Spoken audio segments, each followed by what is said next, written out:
जय हिंद मित्रांनो, स्वागत आहे तुमचं द गुरुजी यूट्यूब चॅनलवर। मित्रांनो, आता पसंतीक्रम ह्या ठिकाणी बघा, येत्या आठवड्यामध्ये म्हणजे सोमवार किंवा मंगळवारपासून आपल्याला जाहिराती व पसंतीक्रम ह्या एकाच दिवशी पाहावयास मिळणार आहे। तर अतिशय महत्त्वाचं म्हणजे जे काही पसंतीक्रम आधी नेमकं कोणती कामं आपल्याला करायची आहे, जेणेकरून पसंतीक्रम देताना आपल्याला कोणतीही अडचण होणार नाही। तसंच बघा, पसंतीक्रम नेमके कसे द्यावे व त्याच्यात काय काळजी आपण घेऊ शकतो, तर ह्या संदर्भात महत्त्वाची इन्फॉर्मेशन A to Z माहिती ह्या ठिकाणी आपण घेऊन आलो आहे। तर नक्की शेवटपर्यंत व्हिडिओ बघा। तर तुम्ही आपल्या चॅनलवर नवीन असाल तर चॅनलला सबस्क्राईब करा, बाजूला बेल आयकॉन आहे त्याला देखील प्रेस करा। तर बघूया ती महत्त्वाची माहिती, नेमकं पसंतीक्रम आधी आपल्याला कोणती कामं ह्या ठिकाणी करायची आहे, जेणेकरून तुम्हाला पुढे जे काही प्रेफरन्स देताना नक्कीच ह्याचा फायदा हा तुम्हाला होईल। तर बघूया ती महत्त्वाची अपडेट पुढे। मित्रांनो, शिक्षक भरती सध्या आता अंतिम टप्प्यात ह्या ठिकाणी आली आहे। प्रेफरन्स हे येत्या महत्त्वाचं म्हणजे सोमवार किंवा मंगळवारी हे आपल्याला प्रेफरन्स आणि ज्या काही महत्त्वाच्या जाहिराती आहेत ते सर्व तुम्हाला बघायला भेटतील। तर अतिशय महत्त्वाचं म्हणजे शिक्षक भरती पसंतीक्रम संदर्भात महत्त्वाचं आपलं जे नियोजन असणार आहे तर नेमकं ह्या ठिकाणी काय असणार आहे, तर ह्या ठिकाणी बघा महत्त्वाचं अपडेट ह्या ठिकाणी तुम्हाला सांगणार आहे। तर ह्याच्यामध्ये बघा जे महत्त्वाचं नियोजन असणार आहे तर त्याच्यामध्ये जे असणार आहे तर ह्याच्यामध्ये बघा पसंतीक्रम हे नेमकं कसे येणार आहे, महत्त्वाचा प्रश्न हा सर्वांच्या मनामध्ये सध्या या ठिकाणी आलेला आहे। तर पसंतीक्रम बघा महत्त्वाचं या ठिकाणी तुम्हाला दोन प्रकारचे पसंतीक्रम सध्या या ठिकाणी तुम्हाला जनरेट होणार आहे। तुमच्या पसंतीक्रम ज्या क्वालिफिकेशननुसार म्हणजे तुमची जी क्वालिफिकेशन असेल, तुम्ही ज्या गटासाठी पात्र असेल तर त्या गटाच्या अधीन राहून तुम्हाला पसंतीक्रम ह्या ठिकाणी जनरेट होणार आहे। मग तुम्ही समजा 1 ते 5 साठी जर पात्र असाल, 6 ते 8 साठी जर पात्र असाल किंवा मग पुढचे जे वर्ग आहे 9 ते 12 साठी या ठिकाणी पात्र असाल, तर ह्या ठिकाणी तुमची जी काही क्वालिफिकेशन असेल त्याच्यात एज्युकेशन क्वालिफिकेशन असेल आणि जे काही महत्त्वाचं आहे तुमचं प्रोफेशनल क्वालिफिकेशन असेल, मग त्या संदर्भात तुम्हाला महत्त्वाचं जे क्वालिफिकेशन असेल त्यानुसार तुम्हाला प्रेफरन्स हे जनरेट होणार आहे। तर त्याच्यामध्ये महत्त्वाचं या ठिकाणी दोन प्रकारचे तुम्हाला पसंतीक्रम प्रेफरन्स जनरेट होणार। त्याच्यामध्ये बघा महत्त्वाचं या ठिकाणी बघा विदाऊट इंटरव्ह्यूचं असणार आहे एक, आणि दुसरं आहे इंटरव्ह्यूचं, असं दोन प्रकारचं या ठिकाणी तुम्हाला महत्त्वाचे जे काही प्रेफरन्स आहे, ज्या जाहिराती आहे तर त्या या ठिकाणी तुम्हाला जनरेट होणार आहे। तसंच बघा महत्त्वाचं ह्या ठिकाणी तुम्हाला जाहिरातीची ह्या ठिकाणी बघा व्यवस्थित ह्या ठिकाणी तुम्हाला पहिले अभ्यास करायचा आहे। जे काही तुमचे प्रेफरन्स ह्या ठिकाणी जनरेट होणार तुमच्या लॉग इनला, म्हणजे तुमचं जे काही लॉग इन असेल तुम्हाला आधी लॉग इन करून संबंधित जो काही टॅब देण्यात आला आहे जनरेट प्रेफरन्स, तर त्याच्यामध्ये तुम्हाला क्लिक करून संपूर्ण जे काही व्यवस्थापनाच्या आस्थापनाच्या ह्या ठिकाणी काही जाहिराती असेल तर त्या व्यवस्थित तुम्हाला सर्व ह्या ठिकाणी सर्व ज्या काही वैयक्तिक एका मागे एक ह्या ठिकाणी बघा तुम्हाला डाउनलोड करून घ्यायचे आहे। तुम्हाला समजा प्रेफरन्स हे 50 ज्या काही आस्थापना आहे, म्हणजे 50 या ठिकाणी आस्थापनाचे तुम्हाला प्रेफरन्स जनरेट झाले तर 50च्या 50 तुम्हाला या ठिकाणी डाउनलोड करून घ्यायचे आहे आणि त्याचा एकदम बारकाईने तुम्हाला व्यवस्थित या ठिकाणी अभ्यास करायचा आहे। अभ्यास म्हणजे नेमकं कोणतं, की तुम्हाला त्या जाहिरातीमध्ये व्यवस्थित ॲनालिसिस करायचं आहे का त्याच्यामध्ये नेमकं जाहिरातीत सध्या काय आहे, म्हणजे त्याच्यामध्ये वेकन्सी कोणती आली आहे, तुमचा विषय कोणता असणार आहे, तर असं संपूर्ण तुम्हाला या ठिकाणी ॲनालिसिस करायचं आहे। मग त्याच्यामध्ये तुमचं नेमकं जाहिरातीचं या ठिकाणी बघा कोणतं तुम्ही त्याच्यामध्ये व्यवस्थित या ठिकाणी अभ्यास करू शकतात, तर ते तुम्हाला मी पुढे दाखवतो। तर तुम्हाला बघा अशा प्रकारच्या जाहिराती सध्या तुम्हाला ह्या डाउनलोड होणार आहे। मग ह्याच्यामध्ये तुम्हाला सर्वात महत्त्वाचं जे बघायचं आहे सर्वात आधी का ह्याच्यामध्ये ही जी वॅकन्सी आहे ती नेमकी कोणत्या संस्थेची आहे, बरोबर। तर त्या संस्थेचं तुम्हाला बघायचं आहे नाव, म्हणजे ह्या वॅकन्सीज नेमके तुमच्या कोणत्या आस्थापनाच्या आलेल्या आहे। त्यानंतर सर्वात महत्त्वाचं जी काही आस्थापना आलेली आहे तर ती आस्थापना ह्या ठिकाणी इंटरव्ह्यूला आली आहे का विना इंटरव्ह्यूला, म्हणजे काही जे काही विदाऊट इंटरव्ह्यू असेल किंवा इंटरव्ह्यू असेल तर ती तुम्हाला बघणे या ठिकाणी अतिशय गरजेचं आहे। कारण तुमचं जे काही महत्त्वाचं जे काही या ठिकाणी ॲनालिसिस असणार आहे तर ते ह्याच्यावरच आधारित तुमचं ॲनालिसिस असणार आहे। मग ह्या ठिकाणी तुम्ही बघू शकतात आता इंटरव्ह्यूसाठी आलेली जाहिरात कशी बघायची आणि नॉन इंटरव्ह्यूसाठी आलेली जी काही जाहिरात आहे तर ती कशी बघायची। तर ह्या ठिकाणी तुम्ही ही एक सिंपल आहे जाहिरात। सध्या आता ही जी जाहिरात आहे तर ह्या ठिकाणी बघा महत्त्वाची जाहिरात आहे। तर ह्याच्यामध्ये बघा जे काही विद इंटरव्ह्यूसाठी जी आलेली जाहिरात असते तर त्याचं बघा ह्या ठिकाणी जे काही संस्थेचं नाव आहे तर संस्थेच्या नावासमोर ह्या ठिकाणी बघा महत्त्वाचं या ठिकाणी लिहिलेलं असतं की विथ इंटरव्ह्यू। ह्या ठिकाणी तुम्ही बघू शकता, तुम्हाला मी झूम करून दाखवतो।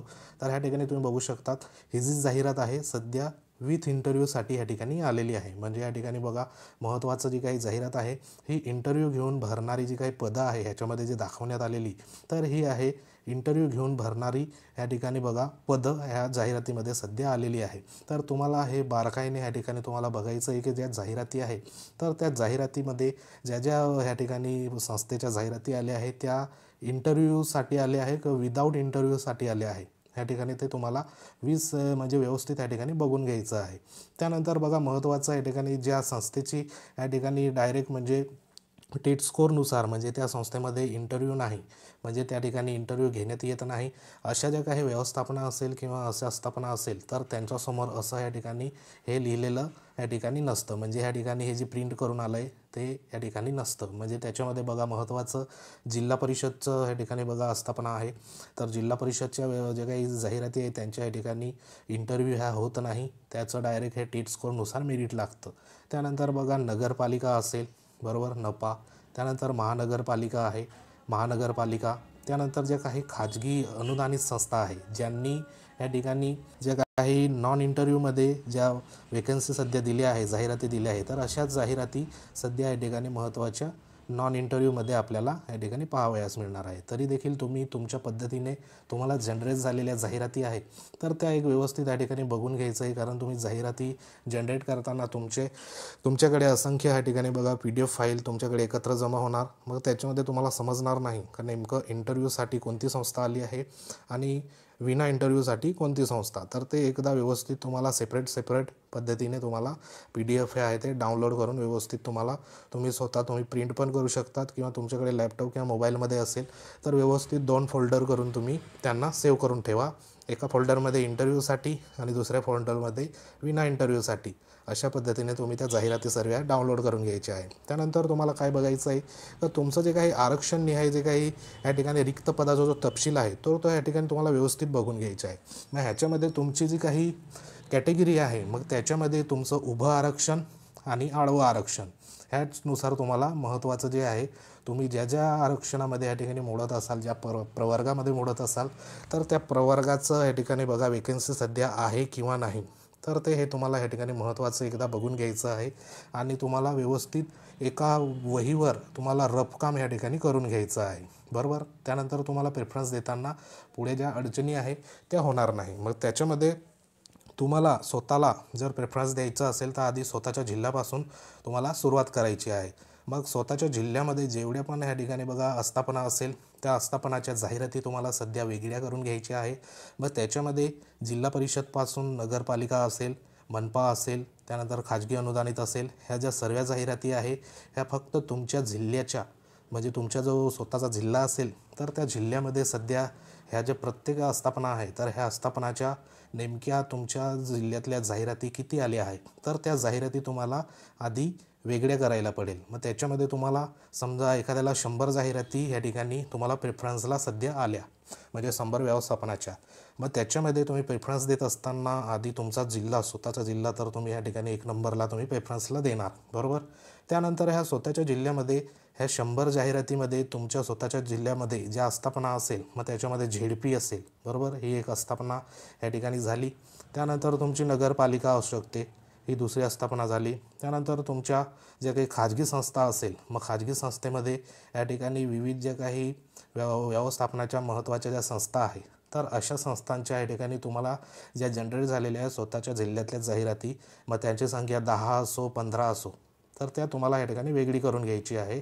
आणि त्याच्यावर तुम्हाला सध्या ॲनालिसिस करायचं आहे का त्या जिल्ह्यामध्ये तुमची जी काही वेकन्सी असणार आहे या ठिकाणी प्रवर्गानुसार जी तुमची कॅटेगरी येणार आहे तर त्या कॅटेगरीमध्ये तुम्हाला या ठिकाणी सध्या वेकन्सी आली आहे किंवा नाही ते एकदा तुम्हाला या ठिकाणी चेक करून घ्यायचं आहे. आणि तुम्ही जर या ठिकाणी आडव्या आरक्षणामध्ये जर तुमचं या ठिकाणी मोडत असाल तर त्याच्यामध्ये समजा एखादी महिला आरक्षण संदर्भात असेल, माजी सैनिक असेल, अंशकालीन असेल, प्रकल्पग्रस्त असेल तर ह्या सर्वांना देखील या ठिकाणी आपलं जे काही आरक्षण आहे या ठिकाणी तर ते आडवा आरक्षणामध्ये आपलं या ठिकाणी वेकन्सी सध्या आहे किंवा नाही ती एकदा तुम्हाला चेक करून घ्यायची आहे.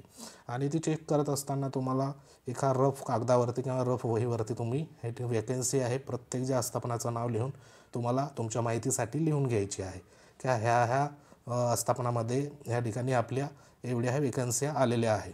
ह्या वेकन्स्या तर तुमच्या या ठिकाणी कॅटेगरी वाईज झाल्या. आता समजा तुमचं महत्त्वाचं या ठिकाणी बघा प्राथमिकसाठी तर ह्या ठिकाणी सर्व ह्या ठिकाणी कॉमन असतं, म्हणजे त्या ठिकाणी ऑल सब्जेक्ट असतात. आणि जे 6वी ते 8वीपासून आपल्याला या ठिकाणी जे काही आपले स्पेशल सब्जेक्ट असतात किंवा स्पेशल सब्जेक्टनुसार या ठिकाणी आपली जी काही निवडचं जे काही प्रेफरन्स असतात तर ते या ठिकाणी ठरवले जातात. आता या ठिकाणी प्राथमिकसाठी तर ऑल सब्जेक्ट असतात, पण जे उमेदवारांचा या ठिकाणी बघा महत्त्वाचा जो सब्जेक्ट असणार आहे म्हणजे जो स्पेशल विषय असणार आहे तर तो स्पेशल विषयाच्या या ठिकाणी जाहिराती सध्या कोणकोणत्या व्यवस्थापनामध्ये आपल्या स्वतःच्या जिल्ह्यामध्ये आलेले आहे तर ते तुम्हाला या ठिकाणी पुन्हा व्हेरीफाय करायचं आहे. आता उदाहरणार्थ मराठीचा एखादा उमेदवार असेल जो मराठीमध्ये या ठिकाणी पात्र असेल तर तो मराठीच्या या ठिकाणी बघा वेकन्सी सध्या कोणत्या जिल्ह्यात आपल्या विषयाच्या वेकन्सी या ठिकाणी आल्या आहे तर त्या एकदा तुम्हाला व्हेरीफाय करायला पडेल, सर्व बघायला पडेल. त्यातल्या त्यात तुम्हाला जर स्वतःच्या जिल्ह्यामध्ये जर तुम्हाला प्रेफरन्स द्यायचा असेल तर आपल्या स्वतःच्या जिल्ह्यामध्ये ज्या ज्या व्यवस्थापना असेल त्या व्यवस्थापनामध्ये या ठिकाणी आपला जो विषय आहे तर त्या विषयाची वेकन्सी सध्या आली आहे किंवा नाही ती देखील तुम्हाला या ठिकाणी व्यवस्थित या ठिकाणी बघून घ्यायची आहे आणि ती एक नोट डाऊन रफ घ्यायचं आहे, जेणेकरून तुम्हाला जेव्हा तुम्ही प्रेफरन्स देणार तेव्हा तुम्हाला ते प्रेफरन्स देताना काही अडचण नाही यायला पाहिजे की आपली जी वेकन्सी आहे आपल्या विषयाची ती नेमकी कोणत्या संस्थेमध्ये सध्या आलेली आहे आणि वेकन्सी सध्या किती आहे ते एकंदरीत तुम्हाला या ठिकाणी माहिती होणार. तर हे संपूर्ण असं मॅथमॅटिक्ससाठी असेल जे विषय असेल आणि ज्यांचं या ठिकाणी बघा पुढचे जे महत्त्वाचे वर्ग आहे 9वी ते 12वीसाठी तर त्यांनी देखील महत्त्वाचं जे आपलं स्वतःचा विषय असणार आहे तसंच माध्यम असणार आहे तर हे देखील तुम्हाला या ठिकाणी लिहून घ्यायचं आहे. आता मॅथमॅटिक्ससाठी किती वेकन्सी कोणत्या जिल्ह्यात आली आहे कोणत्या आस्थापनाच्या त्या देखील तुम्हाला स्वतःला ॲनालिसिस करायचं आहे. त्यानुसार तुमचं स्वतःच्या जिल्ह्यापासून जे काही आस्थापना असेल तर त्या सर्व आस्थापनांचा या ठिकाणी तुम्हाला प्रेफरन्स देत जायचं आहे. तर अशा पद्धतीने तुम्हाला ही संपूर्ण जाहिरात ह्याच्यामध्ये जे महत्त्वाचं असणार आहे तर ह्याच्यामध्ये बघा ह्याच्यात जो अनुदानाचा प्रकार आहे तर ह्याच्यामध्ये बघा जिल्हा परिषदचं तर अनुदानाचा प्रकार ह्या ठिकाणी सर्व अनुदानित असतात म्हणजे सर्व एडेड असतात. त्यानंतर बघा हे तुम्हाला देखील ह्या ठिकाणी महत्त्वाचं बघायचं आहे की ज्या काही आस्थापना आली आहे तर त्या आस्थापनाचं अनुदानाचा प्रकार नेमका काय आहे तर ते या ठिकाणी व्यवस्थित बघून घ्यायचं आहे. तर अशा पद्धतीने ह्या ठिकाणी तुमची जाहिरात या ठिकाणी बघितली. त्यानंतर बघा महत्त्वाचं जे काही खाजगी संस्थेचं असणार आहे तर खाजगी संस्थेमध्ये महत्त्वाचं तुम्हाला या ठिकाणी बघा अनुदानाचा प्रकार जो असेल तो या ठिकाणी अशा पद्धतीने मेन्शन केलेला असतो. मग त्याच्यामध्ये 20% असेल 40% असेल 60% असेल अशा पद्धतीने तुम्हाला या ठिकाणी सब्जेक्टनुसार म्हणजे तुमचं जे काही ह्या ठिकाणी पद असेल तर ते पदाला किती अनुदान आहे सध्या तर ते या ठिकाणी मेन्शन राहतं. मग हे देखील तुम्हाला बघणे अतिशय गरजेचं आहे जेणेकरून तुम्ही प्रेफरन्स देताना त्या संस्थेमध्ये तुम्हाला ह्या ठिकाणी अडचण येणार नाही की नेमकं आपण प्रेफरन्स जे देत आहे तर ते पद जे आहे ते अनुदानित आहे किंवा मग अंशदानित अनुदानित आहे मग त्याच्यामध्ये किती टक्क्यावर आहे ते तुम्हाला या ठिकाणी माहितीही पडेल. तर हे देखील तुम्हाला रफ काम हे करून घ्यायचं आहे. तर अशा पद्धतीने तुम्हाला संपूर्ण जी जाहिरात आहे ती ॲनालिसिस करायची आहे. त्यानंतर बघा महत्त्वाचं काही ठिकाणी विदाऊट इंटरव्ह्यूसाठी ज्या आस्थापना येणार आहे तर त्याच्यामध्ये तुम्हाला महत्त्वाचं या ठिकाणी बघा विदाऊट इंटरव्ह्यूसाठी जिल्हा परिषद येणार. त्यानंतर बघा नगरपालिका आहे, मनपा आहे आणि ज्या काही खाजगी संस्था आहे ज्यांनी विदाऊट इंटरव्ह्यूसाठी या ठिकाणी तुम्हाला जाहिराती सध्या प्रणालीवर अपलोड झालेली आहे तर अशा ज्या जनरेट झालेल्या जाहिराती आहे तर तुम्हाला या ठिकाणी दिसणार आहे. मग ह्याच्यामध्ये बघा महत्त्वाचं जे असणार आहे तर ह्याच्यात ज्या विथ इंटरव्ह्यूसाठी ज्या आस्थापना येणार आहे ते तर विदाऊट इंटरव्ह्यूसाठी आता हे इंटरव्ह्यूसाठी ह्याच्यामध्ये देखील महत्त्वाच्या खाजगी संस्थाच्या ह्याच्यामध्ये मोठ्या प्रमाणावर जाहिराती किंवा आस्थापना या ठिकाणी येत असतात. ज्यांनी इंटरव्ह्यूसाठी या ठिकाणी सध्या टॅबमध्ये पवित्र पोर्टलवर जाहिराती अपलोड केलेली असते. मग ह्याच्यामध्ये देखील संस्थामध्ये काही संस्था अनुदानित असतात, काही विना अनुदानित असतात आणि काही अंशतः अनुदानित असतात. मग ह्याच्यामध्ये बघा अनुदानितमध्ये 100% या ठिकाणी अनुदानित असते, विना अनुदानितमध्ये या ठिकाणी कोणतंही अनुदान नसतं आणि अंशतः अनुदानितमध्ये या ठिकाणी जे काही 20% असेल 40% असेल 60% असेल अशा स्वरूपात या ठिकाणी अंशतः अनुदान सध्या त्या पोस्टला त्या संस्थेमध्ये या ठिकाणी मिळत असतं. मग त्यानुसार या ठिकाणी आपली जी काही पगार असते ती या ठिकाणी मिळत जाते. तर हे देखील तुम्हाला बघून घ्यायचं आहे की ज्या संस्था आहे ती नेमकी कोणत्या प्रकारची आहे, अनुदानित आहे की विना अनुदानित आहे की अंशतः अनुदानित आहे हे प्रकार तुम्हाला ते बघणं अतिशय गरजेचं आहे. तर हे देखील तुम्हाला एक लक्षात घ्यायचं आहे. त्यानंतर बघा महत्त्वाचं या ठिकाणी विदाऊट इंटरव्ह्यू पसंतीक्रम नेमकं ह्या ठिकाणी तुम्हाला कसे द्यायचे आहे तर ह्याच्यामध्ये बघा जेव्हा आपण पसंतीक्रम देत असतो तर तेव्हा आपल्याला स्वतःच्या जिल्ह्यापासून या ठिकाणी सुरुवात करायची आहे. म्हणजे जो काही स्वजिल्हा असेल तर त्या स्वजिल्ह्यापासून तुम्हाला सुरुवात करायची आहे. मग स्वजिल्ह्यामध्ये पण देखील या ठिकाणी बघा महत्त्वाचं जे काही व्यवस्थापन असणार आहे. मग स्वतःच्या जिल्ह्यामध्ये ह्या जे व्यवस्थापन आहे त्याच्यामध्ये जिल्हा परिषद असेल, त्यानंतर नगरपालिका असू शकते, मनपा देखील असू शकते किंवा खाजगी संस्थेच्या जाहिराती देखील असू शकतात. मग स्वतःच्या जिल्ह्यातील आधी तुम्हाला जर समजा 100 प्रेफरन्स या ठिकाणी जनरेट झाले, मग 100 प्रेफरन्समध्ये तुमचा जिल्हा समजा असेल धुळे जिल्हा. मग धुळे जिल्ह्यामध्ये ज्या महत्त्वाच्या या ठिकाणी ज्या आस्थापना आहे, मग ह्याच्यामध्ये बघा जिल्हा परिषद असेल, नगरपालिका असेल, खाजगी संस्था असेल, तर ह्याच्यामध्ये तुम्हाला ज्या ज्या आस्थापनाच्या ज्या जाहिराती सध्या जनरेट झालेल्या आहेत, आता जिल्हा परिषदची तुमच्याकडे ह्या ठिकाणी 1 नंबरला असेल, नगरपालिकेचा ह्या ठिकाणी बघा 2 नंबर असू शकते, त्यानंतर खाजगी संस्थेमध्ये तुम्हाला 10 संस्था या ठिकाणी तुमच्या जिल्ह्यातील जनरेट झाल्या, तर ह्या सर्व तुम्हाला रँकिंग लावायची आहे. म्हणजे तुम्ही कसं लावू शकता, स्वतःच्या जिल्ह्यातील तुम्हाला 10 संस्था या ठिकाणी 100मधून जनरेट झाल्या, तर ह्या 10 संस्थांना तुम्ही प्रेफरन्स देऊ शकतात. मग त्याच्यामध्ये जिल्हा परिषदला तुम्ही 1 नंबरवर देऊ शकतात, त्यानंतर 2 नंबर नगरपालिका असू शकते, जर तुमच्या इथे जे काय मनपा असेल तर त्याला देखील तुम्ही देऊ शकतात 3 नंबर, खाजगी संस्था असेल त्यांना देखील तुम्ही या ठिकाणी देऊ शकतात. म्हणजे अशी तुम्हाला जिल्हा परिषद, नगरपालिका, मनपा, खाजगी संस्था अशा पद्धतीने तुम्ही प्रेफरन्स तुम्ही स्वतः या ठिकाणी लॉक करू शकता. तसंच बघा तुम्हाला स्वतःचा जिल्हा या ठिकाणी पूर्ण झाला का तुमचं जे आजूबाजूचे जिल्हे असेल या ठिकाणी, आता जवळपास जे जिल्हे असेल, आता या ठिकाणी जळगाव असेल समजून घ्या, हे धुळे जिल्हा आहे, जळगाव आहे, हे इकडे नंदुरबार, असे जे जवळजवळचे जिल्हे आहे, तर त्या जिल्ह्यात देखील तुम्ही अशाच पद्धतीने तुम्हाला जी रँकिंग आहे ती या ठिकाणी प्रेफरन्सला द्यायची आहे. जेणेकरून तुमचं जेवढं जवळ या ठिकाणी मेरिट लागेल ज्या जिल्ह्यामध्ये, तेवढं तुम्ही तुमच्या स्वतःच्या जिल्ह्यापासून जवळ हे राहू शकतात. कारण या ठिकाणी बघा जे काही बदलीचा प्रकार आहे तो सध्या या ठिकाणी बंद झालेला आहे, त्याच्यामुळे अशा पद्धतीने प्रेफरन्स हे तुम्हाला देणं अतिशय गरजेचं असणार आहे.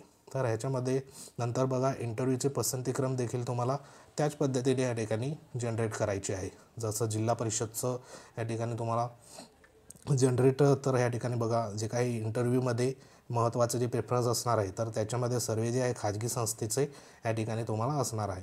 कारण जिल्हा परिषद देखील या ठिकाणी बघा विना इंटरव्ह्यू असणार आहे, नगरपालिका देखील या ठिकाणी विना इंटरव्ह्यू असणार आहे, त्यानंतर मनपामध्ये देखील या ठिकाणी विना इंटरव्ह्यू असणार आहे. फक्त इंटरव्ह्यू कुठे असणार आहे, खाजगी संस्था आहे, तर त्या खाजगी संस्थेमध्ये इंटरव्ह्यूने या ठिकाणी सध्या पद या ठिकाणी भरलं जाणार आहे. तर त्याच्यामध्ये 1:3 असा या ठिकाणी रेशिओ असणार आहे, 1:3.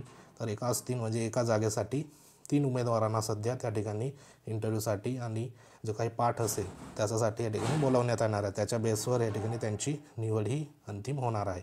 तर हे देखील तुम्हाला त्या तुमच्या पद्धतीने या ठिकाणी द्यायचं आहे. तसंच बघा महत्त्वाचं असणार आहे, तुम्ही जेव्हा प्रेफरन्स देणार तर प्रेफरन्स देताना तुम्हाला या ठिकाणी गट व वर्गनुसार देखील प्रेफरन्स या ठिकाणी द्यायचे लक्षात ठेवायचे. म्हणजे तुमचं जी पात्रता असेल, तुम्ही जर समजा 1 ते 12वीसाठी जर तुम्ही पात्र असाल तर तुम्हाला जो प्रेफरन्स देताना तुम्हाला वरच्या वर्गापासून या ठिकाणी सुरुवात करायची आहे. म्हणजे वरच्या वर्गाला तुम्ही जर प्रेफरन्स दिला तर तुमचं जे क्वालिफिकेशन आहे तर त्याच्यानुसार तुम्हाला या ठिकाणी बघा सॅलरीमध्ये देखील या ठिकाणी बराच मोठा या ठिकाणी फरक आपल्याला या ठिकाणी मिळत असतो. तर ह्याच्यामध्ये सॅलरी देखील या ठिकाणी इतर ज्या गटापेक्षा या ठिकाणी जास्त असते. तर वरच्या वर्गापासून तर तुम्हाला खालच्या वर्गापर्यंत तुम्हाला प्रेफरन्स हे देता यायचे आहे.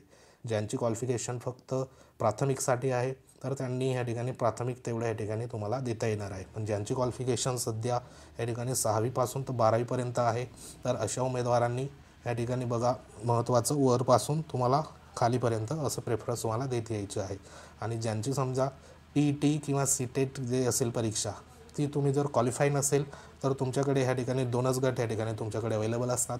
तर तुम्हाला या ठिकाणी देखील तुम्ही वरच्या वर्गापासून तर खालच्या ह्या ठिकाणी वर्गापर्यंत तुम्हाला प्रेफरन्स द्यायचे आहे. तर अशी प्रेफरन्स तुम्ही आधी स्वतःच्या जिल्ह्यापासून या ठिकाणी सुरुवात करायची आहे. मग हे जी प्रेफरन्स आहे तुम्हाला जिल्हा परिषदमध्ये देखील पाहावयास मिळू शकतात, बरोबर. त्यानंतर तुमचे नगरपालिका असेल, नगरपालिकेच्या शाळेमध्ये तुम्हाला पाहावयास मिळू शकतात आणि खाजगी संस्था. मग ह्याच्यामध्ये तुमच्या क्वालिफिकेशननुसार जे तुमचं या ठिकाणी आलेलं असेल प्रेफरन्ससाठी, तर त्यानुसार तुम्हाला या ठिकाणी उच्चतमपासून तर खाली कनिष्ठपर्यंत या ठिकाणी तुम्हाला प्रेफरन्स हे लॉक करायचे आहे. तर अशा पद्धतीने तुम्हाला महत्त्वाचे जे काही प्रेफरन्स आहे ते सध्या तुम्हाला लॉक करताना या ठिकाणी काळजी घ्यायची आहे. तर प्रेफरन्स या ठिकाणी जेव्हा जनरेट होणार तर सुरुवातीलाच प्रेफरन्स तुम्हाला देऊन नाही द्यायचे आहे. आधी तुम्ही जाहिरात आहे त्या जाहिरातीचं या ठिकाणी व्यवस्थित ॲनालिसिस करा. संपूर्ण जे काही जाहिरात आहे ती डाउनलोड करून त्याच्यावर रफ काम करा. नेमकं या ठिकाणी जाहिरातीमध्ये वेकन्सी सध्या कुठं काय आलेले आहे, आपल्या जिल्ह्यात किती प्रेफरन्स आपल्याला सध्या जनरेट झालेले आहे ते देखील व्यवस्थित बघा. त्यानंतरच या ठिकाणी प्रेफरन्स या ठिकाणी तुम्ही लॉक करा. पण प्रेफरन्स लॉक करत असताना जो काही कालावधी देण्यात येणार आहे तर त्या कालावधीमध्येच तुम्हाला प्रेफरन्स हे लॉक करायचे आहे, जेणेकरून तुम्ही या ठिकाणी प्रेफरन्ससाठी जी काही मुदतवाढ असेल तर ती मुदतवाढ या ठिकाणी मिळणार नाही, अशा काळजीने तुम्हाला प्रेफरन्स हे लॉक करायचे आहे. जर या ठिकाणी मुदतवाढ मिळाली तर जे काही सध्या प्रोसेस आहे ती पुढे जाऊ शकते, म्हणून तुम्हाला जी मिळालेली जी मुदत आहे तर त्या मुदतीच्या आतच तुम्हाला प्रेफरन्स सर्वे लॉक करायचे आहे, जेणेकरून तुम्ही नियुक्ती आहे ती या ठिकाणी लवकरात लवकर ठरलेल्या वेळेमध्ये आपल्याला मिळू शकते. कारण पुढे या ठिकाणी बघा आचारसंहिताचा पिरियड असणार आहे, त्याच्यामुळे कोणीही प्रेफरन्स देताना दिलेल्या जी काही वेळ असेल, जी मुदत असेल तर त्या मुदतमध्येच या ठिकाणी आपल्याला सध्या प्रेफरन्स हे लॉक करायचे आहे. तर अतिशय या ठिकाणी महत्त्वाचा या ठिकाणी व्हिडिओ होता. व्हिडिओ जर आवडला असेल तर तुम्ही लाईक करू शकतात. आपल्या चॅनलवर तुम्ही जर नवीन असाल तर चॅनलला सबस्क्राईब करा, बाजूला बेल आयकॉन आहे त्याला देखील प्रेस करा. व्हिडिओ आवडला शकतात, तुमचे काही कमेंट असतील तर कमेंट करू शकतात. तर अशा प्रकारच्या महत्त्वाच्या व्हिडिओसाठी पुढेही भेट देत राहा. तर भेटूया एखाद्या नवीन इन्फॉर्मेशनमध्ये. तोपर्यंत जय हिंद, वंदे मातरम.